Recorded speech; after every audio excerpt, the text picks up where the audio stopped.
everybody. So I'm back for another review of Love After Lockup. If you're watching this, please do me a favor. Click the like button, the subscribe button. I would really appreciate it. If you have already subscribed, thank you so much for all your support. So, y'all, this is going to be short, especially because I'm in the midst of grading research papers and writing reports for kids. So, it's just gonna be what it's gonna be. Tomorrow, I may or may not get to Love and Marriage Huntsville, but at least now you know why.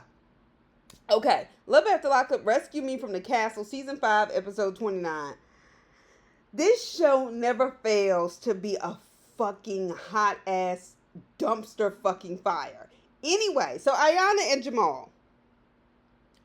Ayanna comes home, leaves some money for her kids, and says in the confessional her kids are completely dependent on her, this, that, and the other. No, they're not. Certainly not that oldest boy, because he's been living with his grandmother.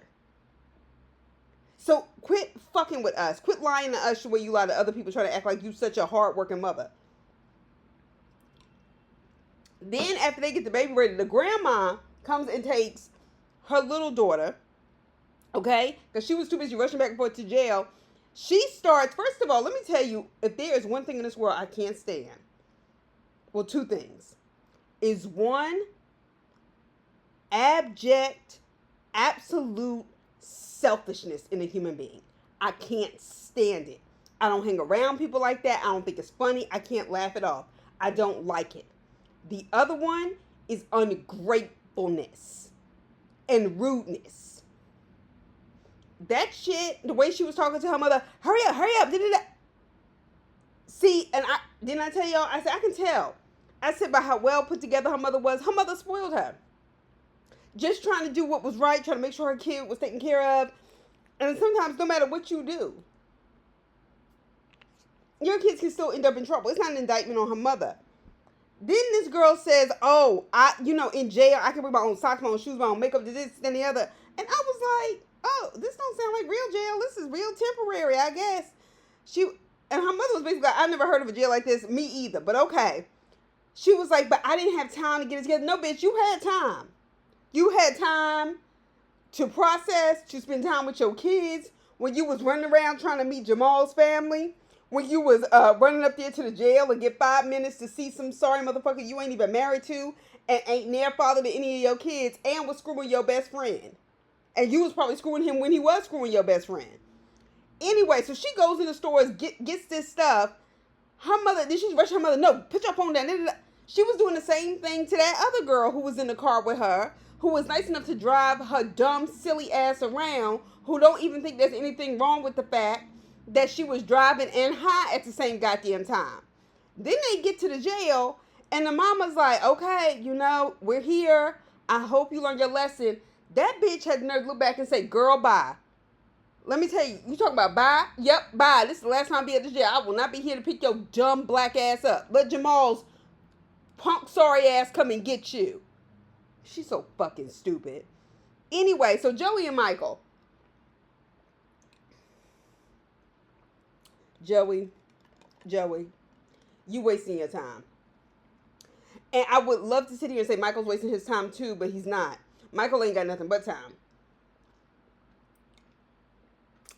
And we already know you ain't his only boyfriend.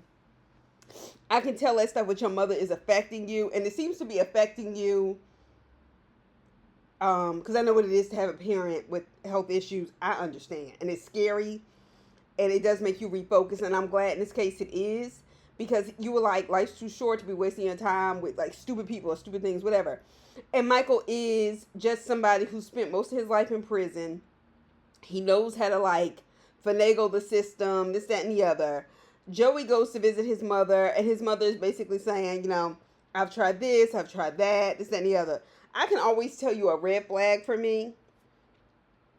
When someone is willing to talk about their family poorly in front of a significant other when they haven't even known them long.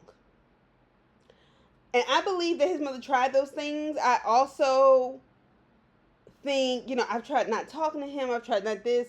Something went awry because of the fact that he was in trouble so young. And I'm not saying mistakes don't happen. I don't feel the way about Michael's mother that I do about Ayanna's mother. Just something about it. But Joey, you and Michael ain't gonna last. And it seems to me, not only are y'all not gonna last, it seems to me you're getting your sense back. And, you know, he's crying in the confessional a lot. And Joey's hard to watch, so I can't really go in on him too much. Because Joey just seems very sad and depressed to me. I don't think he's gotten to a point where he is truly as comfortable being gay as he would like to be publicly. And I think it's tough when the one person you're gay with, I mean in a gay relationship with, is not out in the world to support you. All right, but whatever. True and Shante. We don't really get much. She comes back and reports to her kids about the jail and meeting his family or whatever. That's a whole nother burden. You got 2 kids. You got, I think, 2 grandkids. Shante, you already taking on a second mortgage. You wanted to start a restaurant. I realize your cousin stole that money and that's some fucked up shit to do. But don't make it worse by taking care of no grown-ass fucking man. Don't. And I was really sorry to hear her story about sexual assault. I think these things happen way too often to women. And I know they especially go unpunished when they're against black girls and women. And this whole idea, like when we say, oh yeah, she fast, this, that, and the other. I don't like when people refer to black girls like that. Because it excuses the kind of behavior that grown-ass men carry out. And young men thinking they have the right to treat them that way. And so prayers up for Shante. And when I say it goes unpunished, it also goes, the trauma tends to go untreated. And we can say, oh, go get therapy, this, that, and the other. Saying go get therapy is like saying go to the dentist. Everybody don't have that kind of insurance. Everybody can't afford those kind of payments. It's not that easy. So, you know, Shante, I hope you work it out. I just hope you stop looking for love in the wrong places. All right, Andrew and Candice. Andrew, something about that $400 or $500 child support that you pay the bare minimum for, but you bought and secured an apartment in Las Vegas for a prisoner, makes me not really feel for you. It just doesn't. It was given dumb. It was given bad idea from the gate. And I understand that you got scammed. Okay, so Candice essentially told him that she doesn't want to be with him. It's just too much. She doesn't feel comfortable. He's constantly in her space. And what is amazing to me is he's in her space in the car he bought her. But he's driving it. He paid for it. He putting gas in it. But he's in her space. She just got a prison with nowhere to go. He bought her apartment, but he's in her space. She was like, I don't want him touching me. You don't like him. You're not attracted to him. You didn't like him when he was on the phone. This was just a game for you. So she basically says, he was like, well, do you just want me to go back, this, that, and the other? And she was basically like, yeah. And he was like, okay, well, do you just still want to be together? Or do you want to break up? And she was like, I think we need to break up. And I'm like, dang, bitch. I mean, he was getting on her nerve. Honestly, he is the kind that is very attentive, but considering his history of relationships, it tells me that he might be a love bomber and then he just goes left.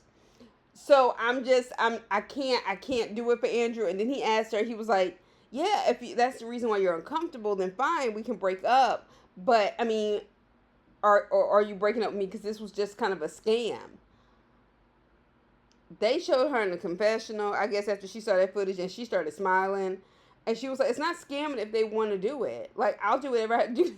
There I'm going. Now, granted, we know most of these people are like that. Most of these people. But damn, Candice.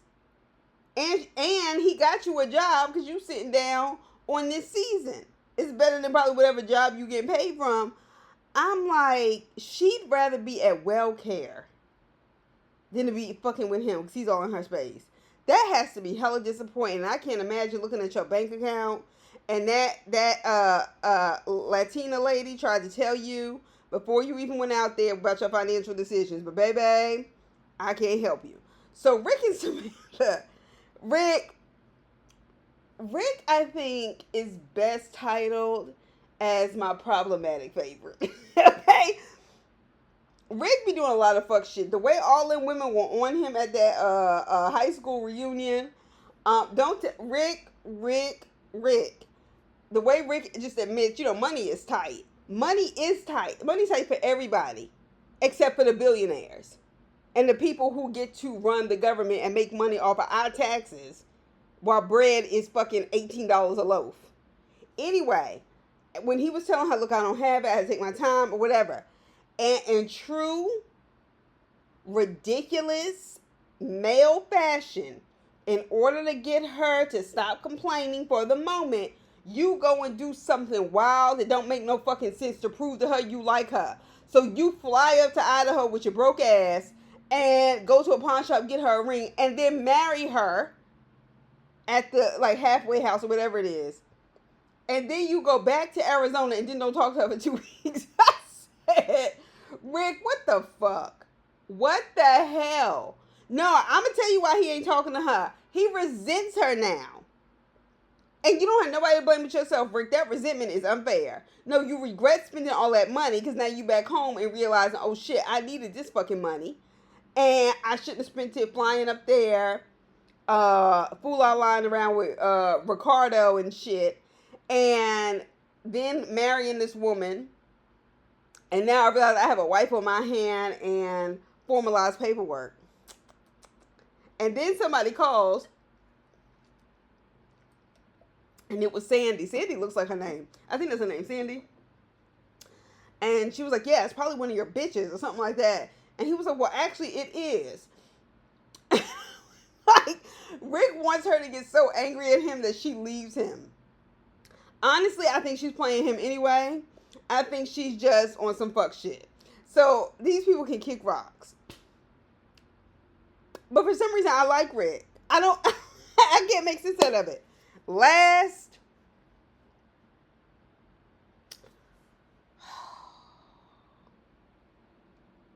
I found this disturbing. Teenie and Rob. It's been disturbing for several episodes now, but this is really bothering me. Teenie, I really have tried as much as possible to be light on you, because I don't want to take away from the fact that I do think, by and large, you are a good mother.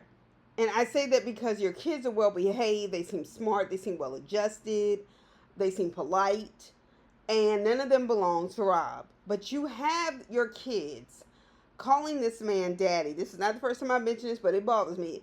Who is not their father, who is in prison, who has a control problem, and as far as I'm concerned, kind of abusive, verbally at least. He has all these cameras around the house watching you, bothering you, questioning your every move. That shit is what abusers do. Not to mention that sorry ass relationship he has with his mother. Rob's in the confessional from jail talking about how, women still try to get after him while he in jail. And what did I tell y'all? I said for him to have all that stuff in his cell, he fucking them parole officers. We are not stupid. We aren't stupid, and we watched this show long enough to know. Then he starts talking about, well, I married her, and I just, I got 2 stepkids, or 2 kids by way of marriage, and yeah, that makes me nervous sometimes. He don't want to be bothered with them kids. Those kids aren't his, even if they were his. We know. I'm sorry, but black men do not have a good track record.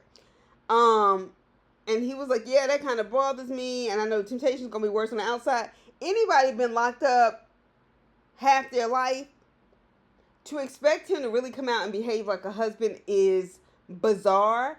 And I know you have to have some semblance of an idea of what that's like, because in order to apply for this fucking show, you had to have watched it. You had to. And Teenie, the reason why I had tried to be light on you was because I really just think, when I look at you, I think you're sad. I think you give depressed. And I just need a man, because I'm trying to prove why I'm not like other women or whatever without a man. When he made that little boy, he asked that little boy, why was he eating on the couch, this, that, and the other, and then it's giving him 10 push-ups. through a fucking eye camera. Are you fucking kidding me? Fuck you. You ain't even my daddy. And he's doing it. Then he's getting after the daughter for something that this is bizarre, Teeny. This is crazy. You are bringing in a stranger. I don't give a fuck that you knew him in high school. If I saw somebody from high school, I wouldn't have shit to talk to them about. I don't. I'm one of those people. I went to college. And in college, I changed a lot. I grew a lot. I couldn't be around those same people. So let's not act like y'all haven't lived two totally different lives. He is literally watching you every second. He's calling you and he's telling you he can't have this, he can't have that, this, that, and the other. And the next thing we know, we ended the episode. Your daughter, I'm so glad she had testing so she had to be in the car with him. You got your little son, which means they're still in school. Your little son going with you to go pick this sorry motherfucker up out of jail. And you running, ain't look both ways for no cars. Your son running behind you. And that makes me nervous. It makes me nervous. One, because it was just unsafe. Two, it's in a parking lot so cars can be moving. Three, it also indicates to me, metaphorically, that you will run to this man while leaving your child behind. There is nothing healthy or normal about that situation. And when he gets there, do the cameras disappear? Or does he keep watching you through his phone? Or both? You think he's not going to be aggressive and resentful that he has two kids in his space and I have this woman all to himself? Especially a sorry motherfucker with mommy issues. Tina, you fucking up. I tried. I really tried with you. But everybody on here is a special kind of fucked up. All right. So that's all I got to say. And I will talk to y'all later. I'll probably see y'all tomorrow for Huntsville. But if not, it'll just be up later. But I mean, my bread and butter. I don't get paid for doing this. My bread and butter I got to take care of first. So anyway, see y'all soon. Bye.